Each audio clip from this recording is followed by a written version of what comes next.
நிறைய பேரு gold and cough இந்த ப்ராப்ளம்னால stuffy nose, asthma, wheezing, breathing difficulties இதோடைய தொடர் பாதிப்புகள்னால இனி ஒரு 3 மாசம் ரொம்ப சிரமத்துக்குள்ளாக வேண்டிய ஒரு சூழ்நிலை. சோ நம்ம இத பத்தி தான் இன்னைக்கு இந்த பதிவுல பேச போறோம். எப்படி இந்த மழைக்காலத்தையும் குளிர்காலத்தையும் எதிர்கொள்ள முடியும்? அதற்கு மெயினா இப்ப இன்ஸ்டன்டா பாத்தீங்கன்னா கோல்ட் அண்ட் காஃப் இருந்தாலே இப்ப நிறைய பேர் ஸ்டீமர் யூஸ் பண்றாங்க, அதாவது ஆவி பிடிக்கிறது.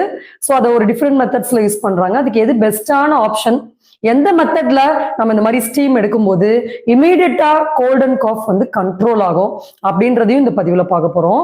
பிளஸ் இந்த கோல்ட் அண்ட் காஃபுக்கான ஹோம் ரெமெடிஸ் என்ன, ஏன் இந்த குளிர்காலத்துல மட்டும் உடனே அப்படியே ஜிவ்வுன்னு சளி பிடிச்சுக்குது, ஏன் வந்து நமக்கு இப்ப இந்த வின்டர் சீசன்ல ஒரு சின்ன ஒரு ஜூஸ் ஏதாவது ஒரு ஃபுட்டு நம்ம கூலிங்கா பட்டர் மில்க் மாதிரி எடுத்துட்டா கூட உடனே சளி வந்து அதிகமாயிடும்.